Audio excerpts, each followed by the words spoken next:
Section 3.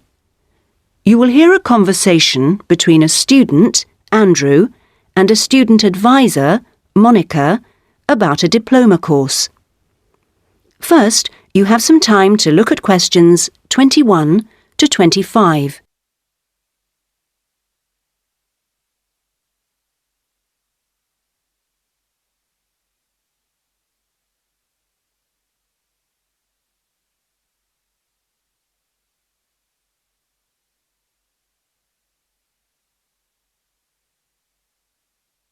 Now listen carefully and answer questions 21 to 25.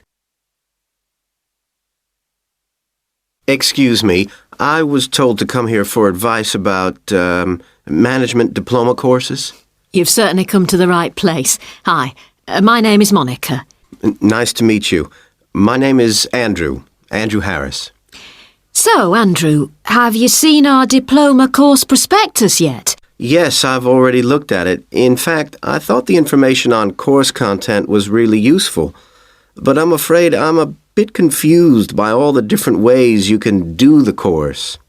Full-time intensive, part-time, and so on. Well, let's see if I can help.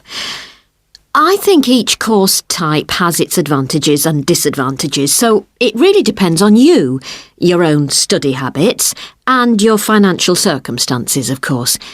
Are you working at the moment? Yes, I've been working in the administration section of the local hospital for the last 3 years. And before that, I worked in the office of a computer engineering company for 2 years. So I've got about 5 years of relevant work experience. And what I'm hoping to focus on is personnel management. I see. And are you planning to leave your current job to study, or are you thinking about just taking a year off?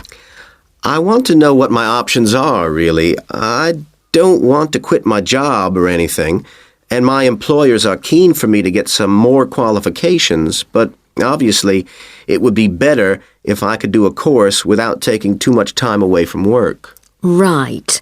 So you don't really want to do the full-time course, then? No, not really.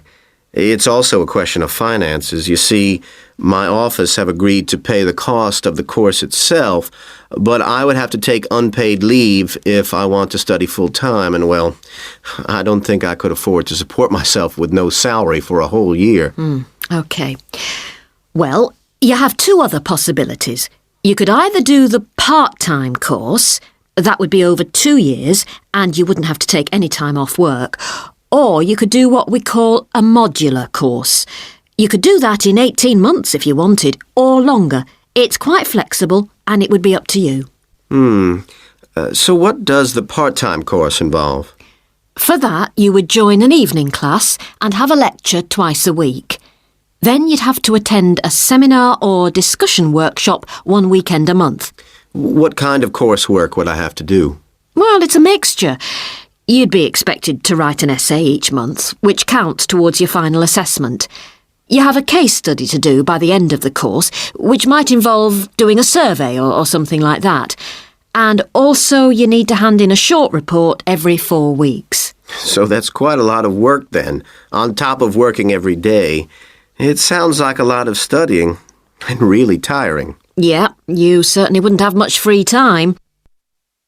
Before you hear the rest of the conversation, you have some time to look at questions 26 to 30.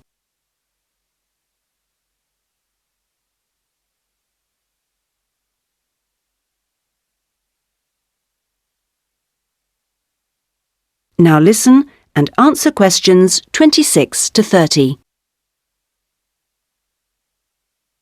What about the modular course? What would I have to do for that?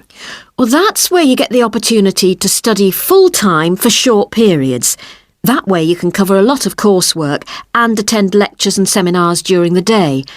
And each module lasts for 1 term, say about 12 weeks at a time. There are obvious advantages in this. The main one being that you can study in a much more intensive way, which suits some people much better. And how many of these modules would I have to do to get the diploma? The current programme is 2 modules, and then you have to choose a topic to work in more depth. But you can base that on your job, and so you don't need to be away from the office. And how long it takes is up to you. The important thing is that you don't have to study and work. You can focus on one thing at a time. Yes, I can see that. It certainly sounds attractive. It would be more expensive, though. I mean, I'd have to support myself without pay for each module. That's true, so that might be a problem for you. Look, why don't you talk this over with your employers and then come back? That is the end of section 3. You now have half a minute to check your answers.